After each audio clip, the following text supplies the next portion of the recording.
کفارہ ادا ہو جاتا ہے۔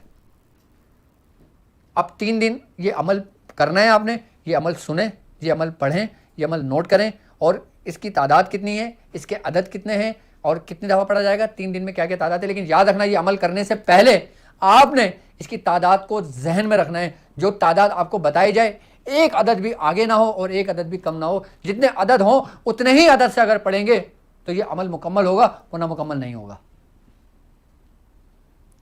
کیونکہ ہر چیز کی ترتیب، ہر چیز کا طریقہ ہوتا ہے۔ میں آپ کو عمل بتاتا ہوں، عمل کیا ہے۔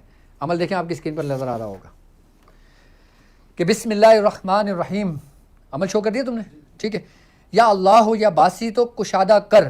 اب دیکھو اللہ تبارک و تعالیٰ کا اسم ہے لفظ باسط، کہ جس کے معنی ہوتا ہے کشادگی کے۔ اب وہ آپ کشادگی کی دعا کر رہے ہو کہ یا باسط ہو کشادہ کر، یا اللہ یا رافع ہو بلند کر، یعنی کہ اس میں رب تمہیں بلندی بھی عطا کر رہا ہے۔ یا اللہ یا معز و عزیز کر، بحق لا الہ الا اللہ محمد رسول اللہ۔ چھوٹا سا عمل ہے، کوئی ایسا بھی نہیں کہ 2 پیج کا 3 پیج کا عمل ہو اور آپ نے 40 دن پڑھنا ہے، 70 دن پڑھنا ہے، 200 دن پڑھنا ہے، چھوٹا سا عمل۔ اب اس کی تعداد کوئی تعداد بھی کثیر نہیں ہے، اس کے جو عدد بنتے ہیں اس عمل کے، وہ اس کی کل تعداد جو ہے وہ ہے 2576، یعنی کہ 2576 اس کے تعداد، یعنی کہ اس کے عدد بن رہے ہیں اس کی جو ہے، ٹھیک ہے۔ اب اس کو 3 دن میں ہم نے پڑھنا ہے۔ اچھا 2 دن ہم اس کو ایسے پڑھیں گے کہ 2 دن میں ہم نے 858 مرتبہ پڑھنا ہے، 858 مرتبہ پڑھنا ہے، یعنی کہ 858۔ 2 دن ہم نے یہ عمل پڑھنا ہے 858 مرتبہ، اور تیسرے دن ہم نے یہ عمل پڑھنا ہے 860 مرتبہ۔ جب یہ تینوں دن کی تعداد جو یہ مکمل ہوگی 2576 کی، آپ کا یہ عمل پورا ہو جائے گا، مکمل ہو جائے گا۔ اب عمل تو میں نے بتا دیا، تعداد بھی بتا دی، عدد بھی بتا دی، اب پڑھنا کب ہے، کیسے ہے اور کس طرح ہے، یہ چیز سمجھ لیں۔ اب آپ نے یہ عمل کرنا ہے، آپ نے مغرب کے فوراً بعد، مغرب کی فرض ادا کریں گے، سنت نہیں پڑھیں گے، فرض کے بعد آپ نے یہ عمل پڑھنا ہے، اور جب عمل پڑھ لیں اس کے بعد آپ نے سنت پڑھ لینا ہے مغرب کے بعد۔ اچھا مغرب کا وقت ایسا ہوتا ہے کہ ہر شخص کو آسانی سے میسر ہو جاتا ہے، ٹھیک ہے۔ اب آپ نے اس کو عمل کو ایسے پڑھنا ہے جیسے آپ نے 3 فرض مکمل کر لی، 3 فرض مکمل کر لینے کے بعد آپ نے 7 مرتبہ درود ابراہیمی پڑھنا ہے، 7 مرتبہ درود ابراہیمی پڑھنا ہے۔ پڑھنے کے بعد آپ نے یہ عمل پڑھنا ہے 858 مرتبہ، اور جب عمل پورا ہو جائے 858 کی تعداد، آپ پھر 7 مرتبہ دوبارہ درود ابراہیمی پڑھیں گے۔ جب 7 بار دوبارہ درود ابراہیمی پڑھیں گے، آپ کا یہ 1 دن کا اسٹیپ پورا کمپلیٹ ہو گیا۔ اس میں کوئی پرہیز نہیں ہے، اس میں کوئی ترک جلالی جمالی نہیں ہے، اس میں کوئی ترک باللذات نہیں ہے، اس میں کچھ بھی نہیں ہے۔ جب 3 دن پورے ہو جائیں آپ کے، 3 دن جب پورے ہو جائیں آپ کے، آپ نے کرنا یہ ہے، تیسرے دن آپ نے 1.25 کلو باجرہ لینا ہے، 1.25 کلو باجرہ لینا ہے، اور باجرہ رکھنے کے بعد آپ نے یہ عمل جب آپ کا مکمل ہوگا، آپ نے 1.25 کلو باجرے پہ دم کر دینا، اور 1 گلاس پانی رکھنا، 1 گلاس پانی رکھنا، اور پھر آپ اس کو فاتحہ دینا۔ تمام ترتیب جو ہمارے بزرگوں کی ترتیب ہے، اور اس عمل کے جو ماتحت موکلان ہیں ان کا نام لینا، عمل مفتاح الرزق۔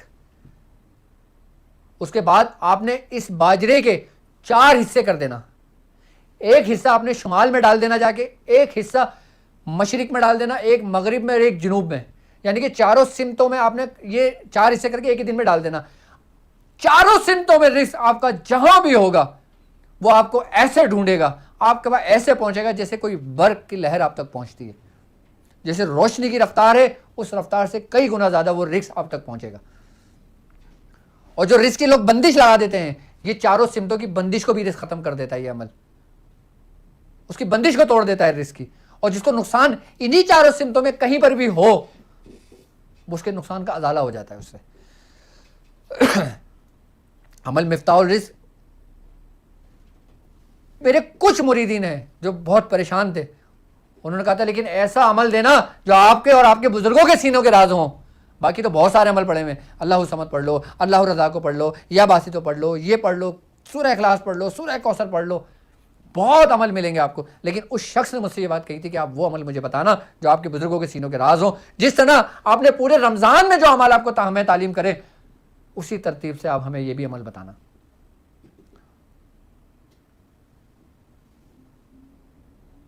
یعنی کہ چاروں سمت سے جو رزق تم کو ڈھونڈ کر تم تک پہنچے گا نا, پھر تم کسی کے محتاج نہیں ہوگے سوا رب کے. پھر باجرے کے 4 حصے کر کے چاروں سمتوں میں آپ نے اس کو تقسیم کر دینا ہے. مشرق میں ڈال دینا ایک حصہ, مغرب میں ڈال دینا, شمال میں ڈال دینا, جنوب میں ڈال دینا. جب یہ 3 دن عمل آپ کا پورا ہو جائے, اس کے بعد آپ اپنی مغرب کی نماز پوری کر لیں. یعنی کہ ہر دن آپ نے مغرب کے بعد, اچھا ایک ترتیب اس کی مغرب کی نماز کی ہے اور ایک ترتیب فجر کی بھی ہے. مغرب میں لوگوں کی آسانی کے لیے ہے, کیونکہ بعض لوگ ایسے ہیں جن کی فجر میں آنکھ نہیں کھلتی, بعض لوگ ایسے جن کی فجر قضا ہو جاتی ہے, اور فجر میں ٹائم بھی بہت کم ہوتا ہے, مختصر ہوتا ہے. اگر آپ کی پڑھنے کی سپیڈ زیادہ ہو, آپ کو یہ عمل حفظ ہو جائے, آپ اس عمل کی تکرار کر لیں, تو پھر فجر کی سنت و فرض کے درمیان کر لیں. یہ عمل, اس عمل کو یاد کرنے کے لیے آپ جتنا پڑھ لو کوئی مسئلہ نہیں ہے. لیکن جب یہ عمل کرنے بیٹھو گے, جب نیت کر کے بیٹھو گے, تو 3 دن کے بعد جب یہ عمل پورا ہوگا نا, چوتھے دن آپ مجھے اس عمل کے فضائل خود گا کر لوگوں کو بتا رہے ہوں گے.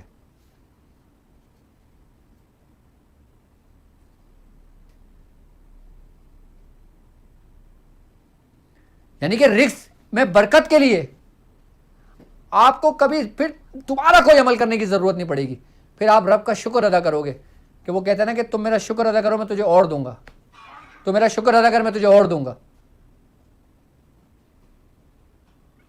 لیکن جو طرز زندگی میں نے بتائی ہے آپ نے صرف اور صرف اپنے اخلاق کو اچھا رکھنا ہے.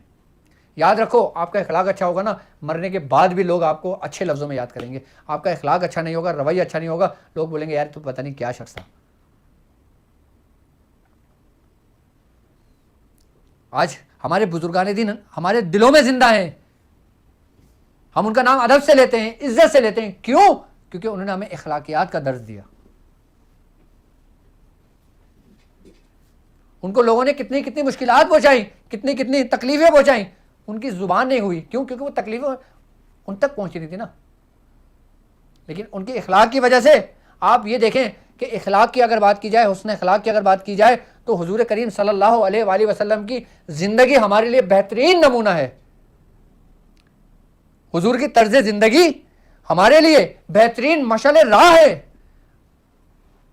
کہ آپ کے اخلاق کی وجہ سے کافر کلمہ پڑھنے لگتے تھے,